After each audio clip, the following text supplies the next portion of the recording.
Good day everyone. For today's video, we are going to talk about how to solve word problems involving system of linear equation in 2 variables and 3 variables. So, there are two methods on how to solve system of linear equations. The first method is elimination method.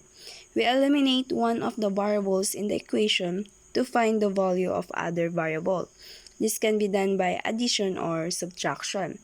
And the other one is substitution method. When using the substitution method, we express one equation in terms of the variable. So, there are steps on how to solve the word problems involving system of linear equation. First is read and understand the problem. Second, plan out. And third, check the results. So, let's try to solve the word problems involving system of linear equation in 2 variables. Okay, let's start. So, let's have the first problem. The sum of the numbers is 115. The difference is negative 21. What are the numbers? So first, read and understand the problem. So let x be the larger number and y be the smaller number. So the difference or the sum of the numbers is 115. So our equation number 1 is x plus y is equal to 115. The difference is negative 21. So, our equation number 2 is x minus y is equal to negative 21. So, we are going first to eliminate x. So, to eliminate x, we subtract equation number 1 and equation number 2. Subtract natin. So, we can eliminate the x first. So, positive y minus negative y is equal to 2y. So, 115 minus negative 21 is equal to 136. Divide natin both sides by 2. Cancel na natin to. Matitira na lang is y. So, 136 divide natin kay 2 is equal to 68. So, nakuha na natin si y. To solve for x, let's use this equation number 1 or kahit saan naman dito, but for me, I'm going to use equation number 1 to solve for x. So,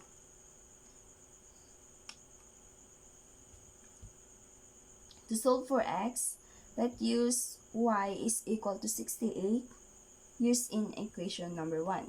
So, i-rewrite natin x plus y is equal to 115. So, we are going to substitute this y is equal to 68 in this equation number 1. So, x plus substitute y in 68 is equal to 115. X is equal to 115. Dahil positive si 68 dito, magiging negative 68 siya dito, which is i-transpose natin dito. Kaya magiging negative 68. So, x 115 minus 68 is equal to 47. So, nasolve na natin si x. So, let's have another example. Alex said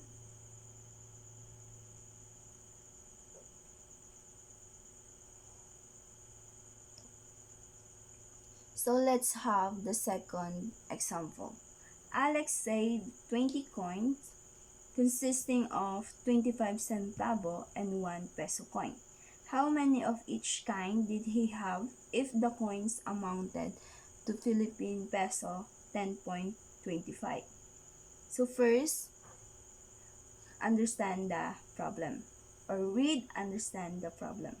So let x be the number of 25 centavo coins. So let y be the number of 1 peso coins. So our equation 1 is x plus y is equal to 20. Our equation 2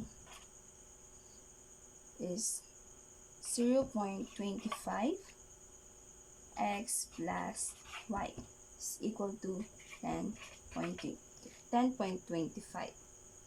So, by elimination method nga, ang una natin i-eliminate is si y. Kasi magkaparehas na sila. So, first, i-times muna natin si equation 1 in negative 1. So, x plus y is equal to 20. So, magiging negative x plus y is equal to 20. So, copy natin sa equation 2, 0.25x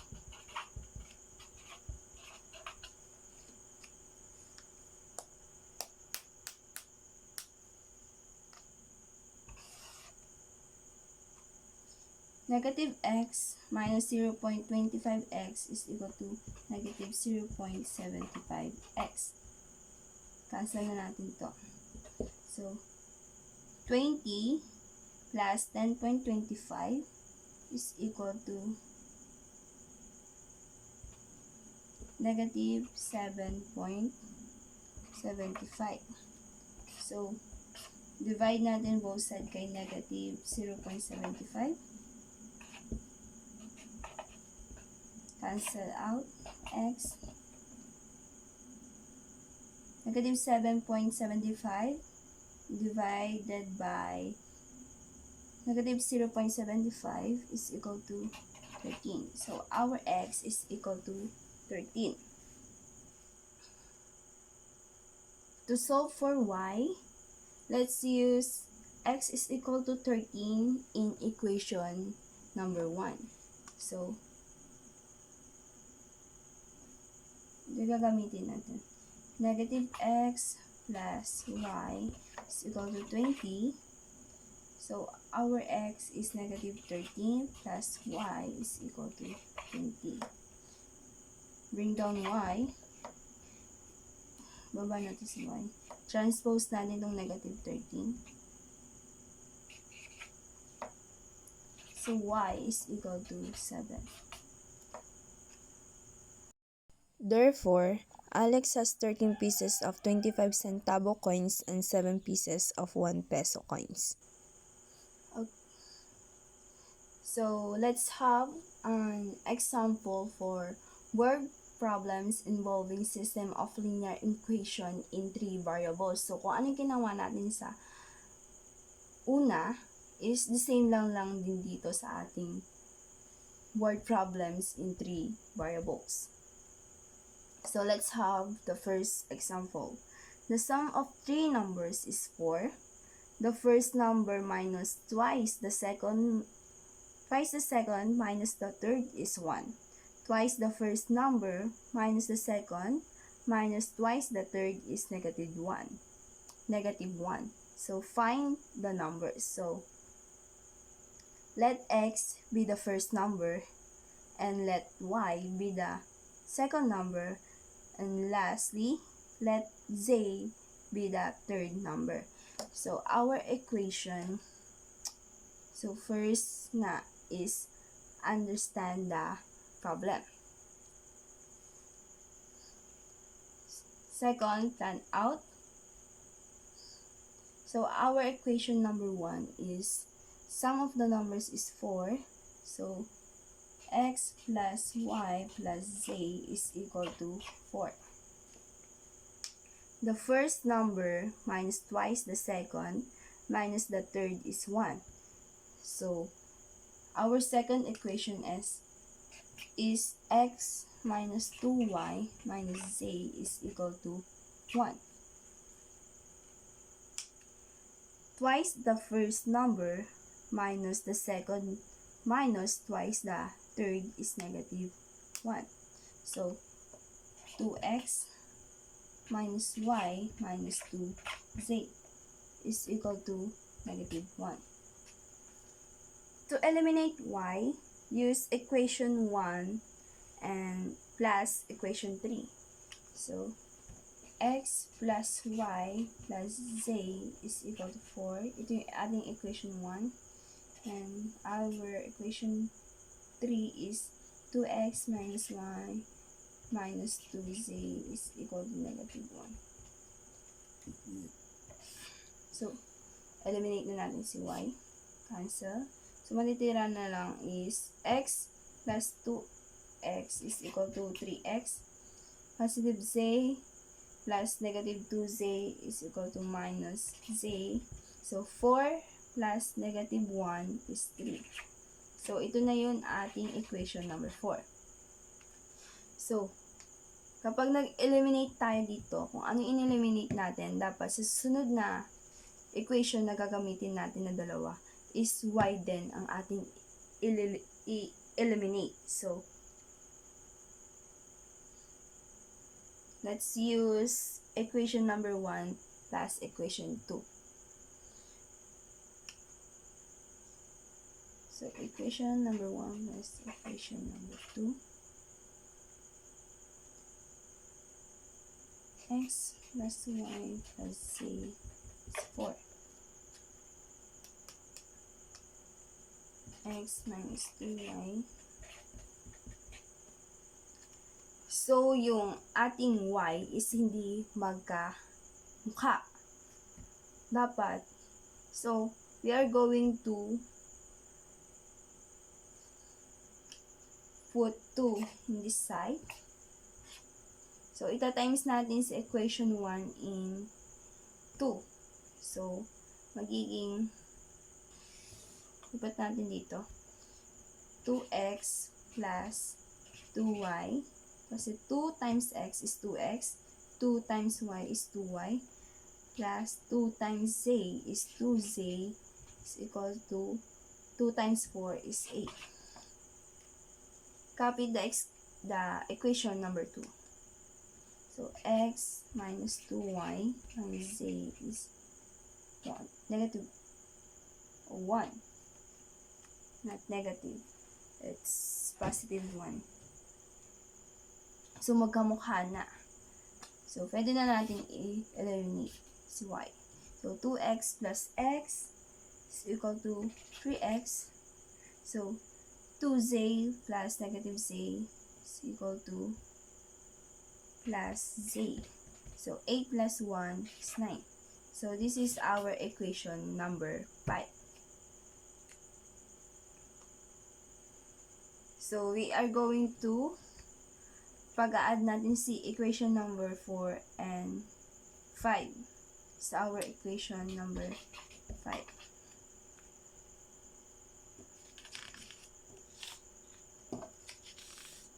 Copy muna natin. Our equation number 4.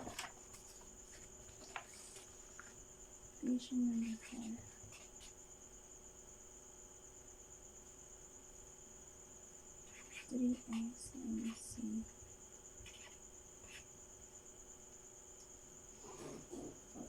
Equation number 4. 3x minus c.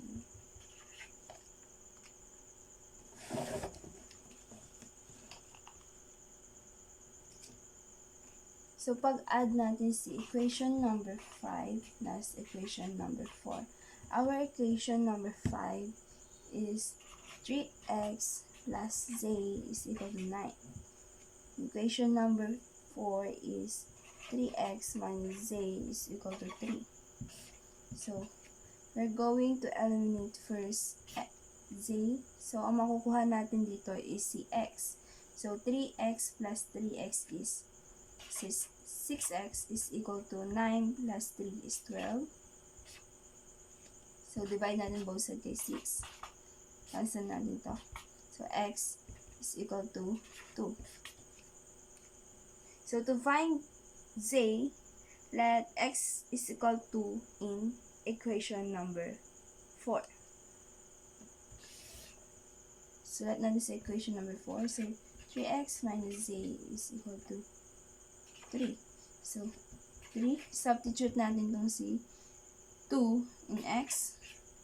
So, minus z. So, 3 times 2 is 6. Minus z is equal to 3. So, subtract natin both sides to 6. So, cancel out nito. Negative z is negative 3. To become this negative z and negative 3 become positive, divide natin kay negative 1. So, magiging z is equal to 3. So for y, so let x is equal to 2 and z is equal to 3 in equation 1. Doon tayo, para mahanap natin si y, we are going to back in our original equation. So, kahit saan ditong tatlong equation is pwede natin gamitin. But for me, I'm going to use equation number 1 to solve for y.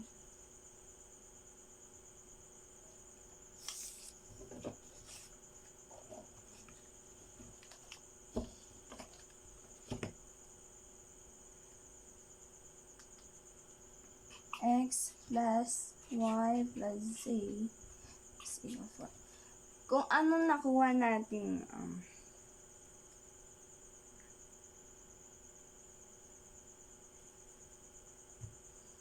so we are going to substitute the value of x and z.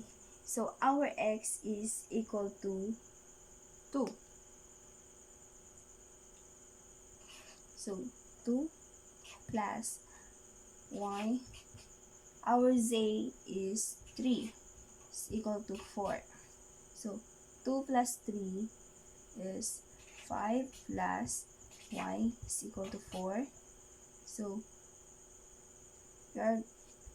y 4 transpose positive siya, magiging negative. So y 4 minus 5 is equal to negative 1. Therefore, the numbers is 2, negative 1, and 3.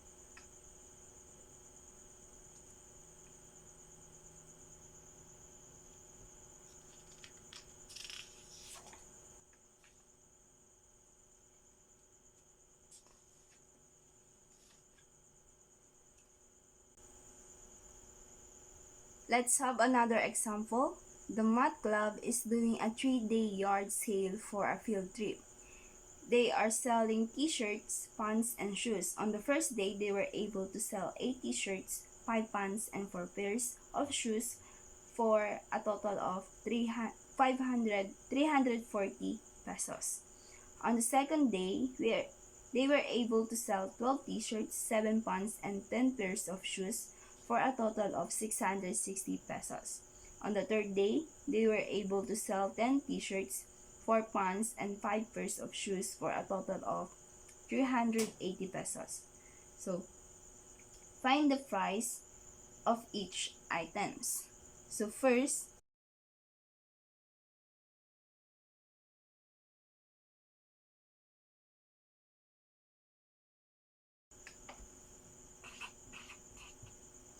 plus 5p plus 4s is equal to 340.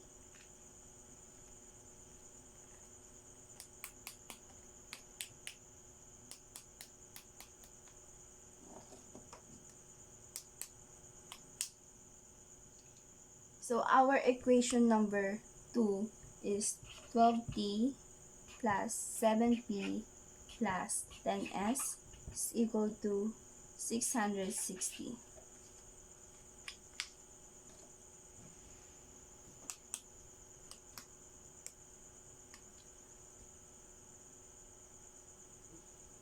Our equation number 3 is 10t plus 4p plus 5s is equal to 380. So first, let's eliminate t. So we are going to use equation 1 minus equation 2.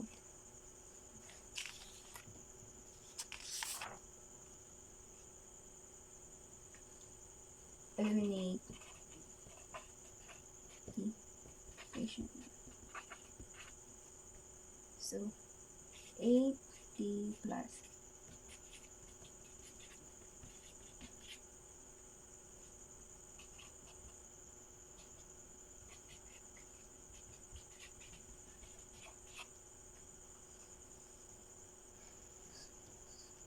so we are going to gagawin natin dito para maging magkaparehas tong dalawa na to, itong 80 and 12t.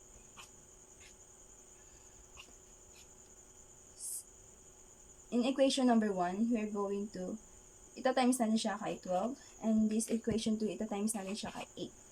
Para maging parehasi, para ma-eliminate natin tong t. So, 12 times 8 is equal to 96. T plus 12 times 5, 60p, plus 12 times 4 is 48s. 12 times 340 is 4,080. So, 8 times 12 is 96t plus 8 times 7 is 56p plus 8 times 10 is 1080s. 8 times 660 is 5,280. So, pwede na natin subtract, eliminate t. So, 6t minus 56p is equal to 4p plus 48s minus 80s is equal minus 32s. Negative 32s is equal to 4,080 minus 5,280 is equal to negative 1,200. So, this is our equation number 4.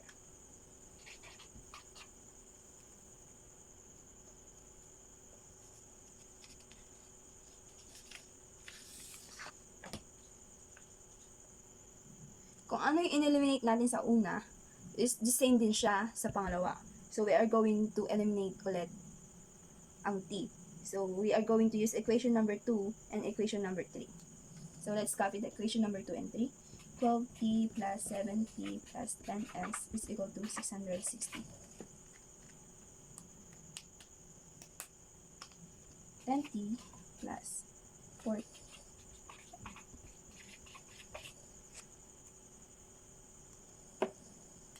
So, para maging magkamukha itong dalawa na to, we're going times the equation 1 in 10 and the equation 2 in 12.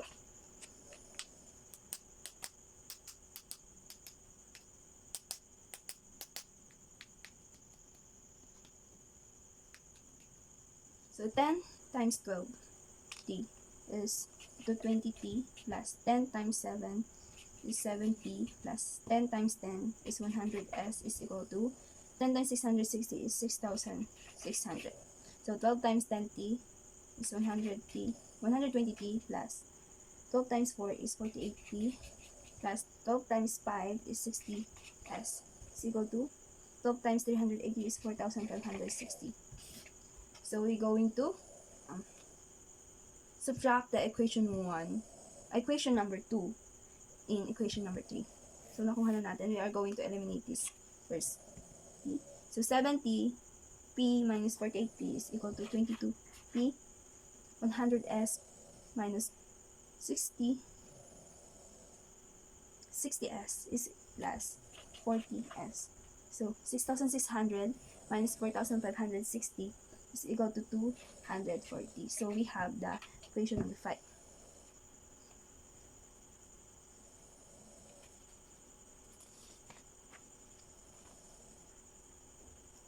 So let's copy the equation number. So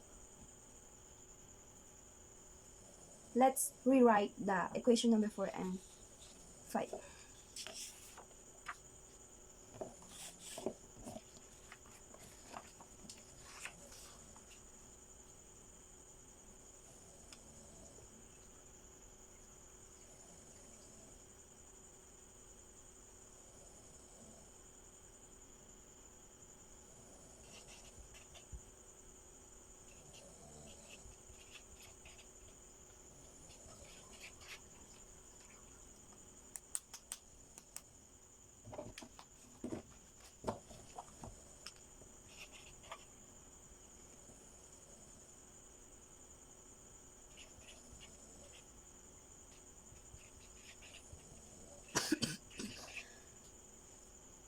To eliminate p, we are going to use the equation 4 and 5.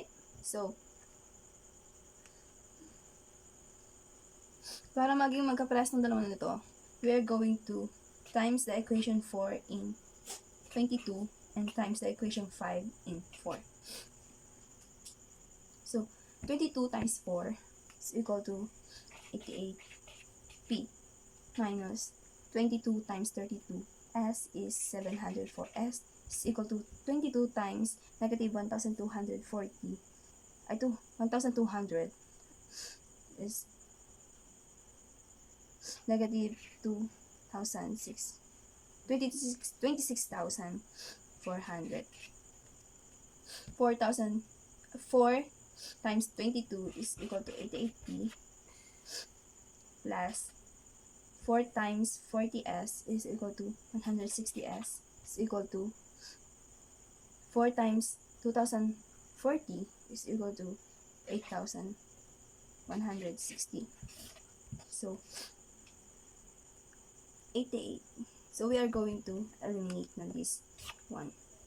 So negative 704s minus positive 160s is equal to negative 864s.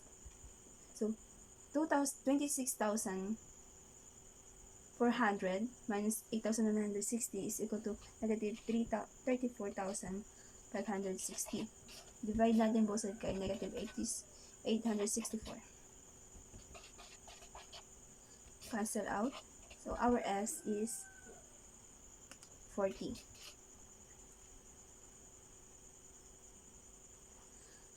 To find P, let S is equal to 40 used in equation number 4. So para mahanap si P, gagamitin natin itong S is equal to 40 sa ating equation number 4.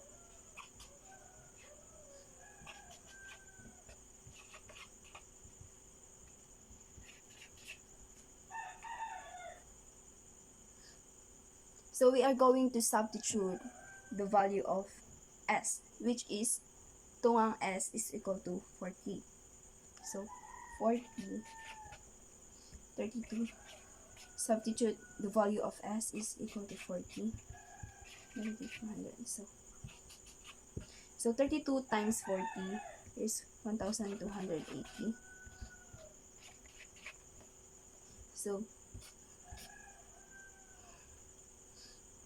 plus add 180 both sides plus